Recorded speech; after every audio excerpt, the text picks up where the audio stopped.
ბოლო სტატისტიკით წელს აგროსფეროში შემოსავლების შემცირდა, მუშახელის გასამჯელო კი გაიზარდა, რაც უცნაურია. ისევე როგორც დანარჩენი ბიზნესის სურათი, კერძოდ კომპანიების შემოსავალი 7-8%-ით არის საშუალოდ გაზრდილი, ხელფასები კი 11%-ით შემცირებული, რაც ან კომპანიების სიხარბით აიხსნება, ან პესიმისტური ფინანსური მოლოდინებით. ნონა ქვლივიძე გვეტყვის დეტალებს, ნონა გისმენთ. ბიზნეს სექტორების უმრავლესობაში ხელფასების კლების ტენდენცია ფიქსირდება, რაც რამდენიმე მიზეზით შეიძლება აიხსნას. პირველი ის, რომ კომპანიების უმრავლესობა ცდილობს, რომ ხარჯები შეზღუდოს და ეს ხარჯების დაზოგვა თანამშრომლების ხელფასების შემცირების ხარჯზე მოახდინოს. გარდა ამისა, კომპანიების უმრავლესობა აგრეთვე ცდილობს, რომ არსებული თანამშრომლები ჩაანაცვლოს გაცილებით უფრო დაბალი იაფფასიანი მუშახელით, თუნდაც ეს უფრო დაბალი კვალიფიკაციის იყოს და ამით შეზღუდოს დანახარჯები. ეს ტენდენციები ბოლო პერიოდში შრომის ბაზარზე ფიქსირდება. გარდა ამისა, ხელფასების კლება ფიქსირდება განათლების სფეროში, რაოდენ გასაკვირიც არ უნდა იყოს და ხელფასების კლების ტენდენცია არ მიყვება ამ სფეროების, ეკონომიკის სხვადასხვა სფეროების შემოსავლებს. სტატისტიკური მონაცემებით პირველ კვარტალში განათლების სექტორში ანაზღაურებამ დაიკლო და იგი 328 ლარს შეადგენს. ხელფასების ცვლილების ტენდენცია არ მიყვება შემოსავლების და სოფლის მეურნეობის სექტორში.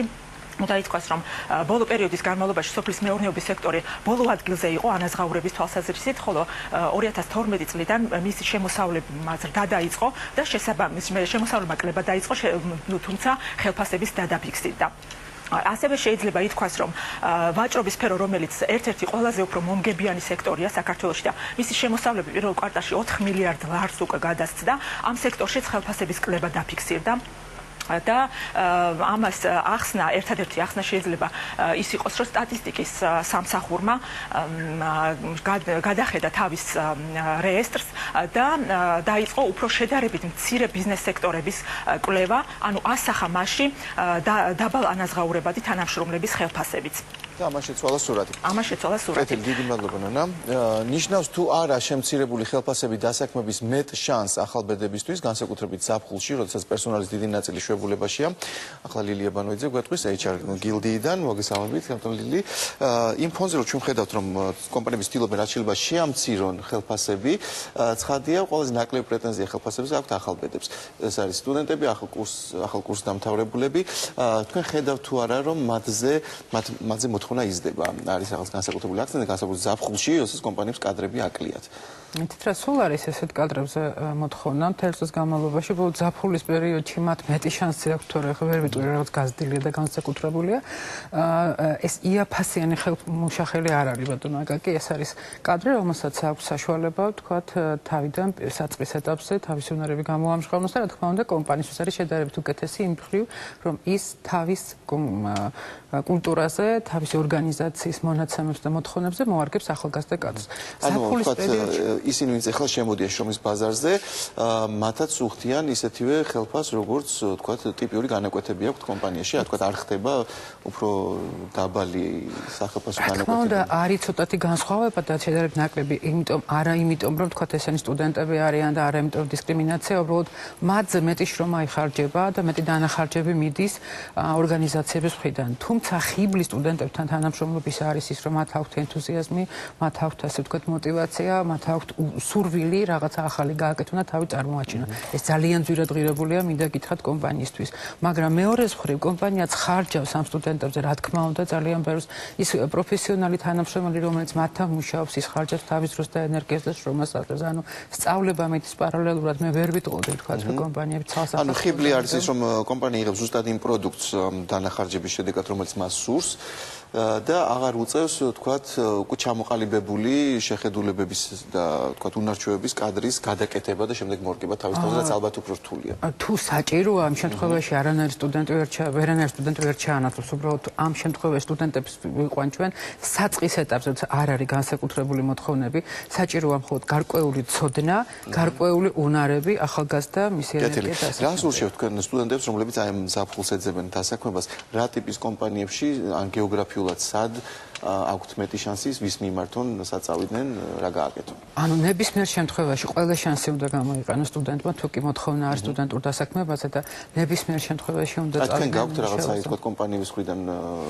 განცხადებები ან შეკვეთა იმისა, რომ აი ამ ზაფხულში რაღაც დამატებითი კადრები აიყვანონ?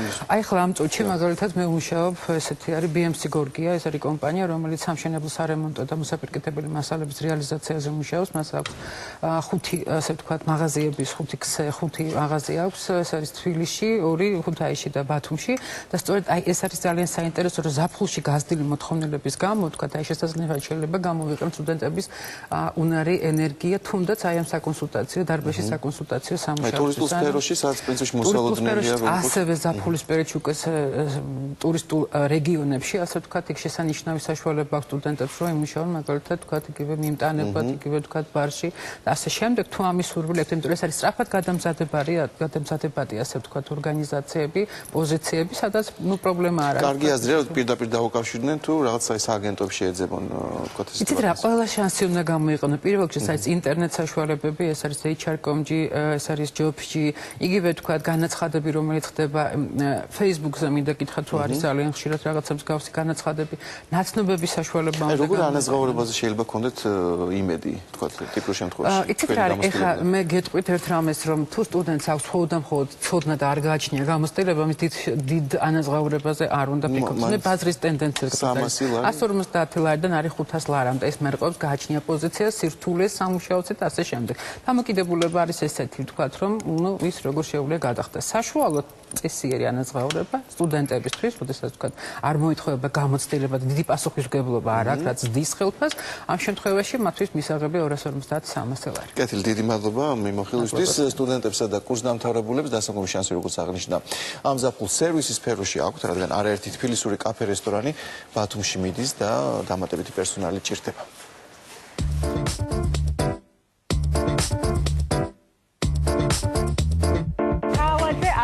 ხოთ მოგზანდე. დამაჯობა დაბზანდი. მე ვარ ნუკა, მოგვიყევი შენ შესახებ. მიხარ რას მოხოცეობს ასე შენ. სამეცნიერო სწავლობ ილია სახელმწიფო უნივერსიტეტში, მესამე კურსზე ბიზნესის ადმინისტრირებაზე.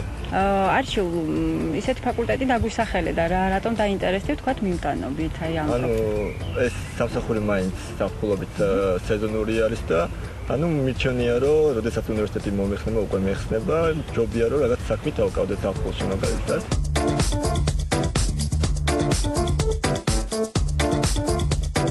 მოსული ხართ მიმტანის ვაკანსიაზე, კლუბი ტამაში. თუ შეიძლება რამდენიმე სიტყვით მოყავით თქვენ შესახებ. ენერგიული ადამიანი ვარ, ძალიან მიყვარს გარემოს შეცვლა და ძალიან ბევრი ინტერესები მაქვს სპორტში და ხშირად დავდივარ ქალაქში, ქალაქგარეთ. და მიყვარს მოძრაობა სულ. მე მაინტერესებს თუ ქონია გამოცდილება, თუ გიმუშავია მიმტანად და მოგვიყევი სად როგორ. კი, ბოლოს მუშაობდი Pirate Bay-ში როგორც ბარმენი. დღეს კასტინგზე არჩეული მიმტანებთან ერთად მე ვცდილობ რა ის იქნება გამიმართლოს კიდეც და მაინტერესებს რა რჩევებს აძლევთ ხოლმე ახალმოსულ მიმტანებს. ჩვენი რჩევა ასეთია, მიმტანებო, იყავით მუდამ მომღიმარებით, პუნქტუალურებით და რა თქმა უნდა, ყოველთვის კარგი კომუნიკაცია დაამყარეთ ჩვენს მომხმარებლებს. ეხლა შეგიძლიათ მიმბრძანდეთ და მოიმსახუროთ ჩვენს სტუმრებს.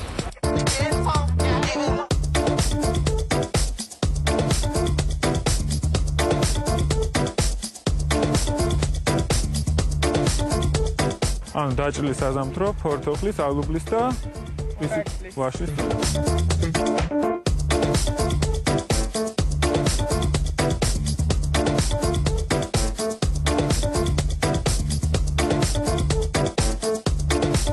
როგორც აღმოჩნდა, სარფენად გამოიყენეთ არჩენით.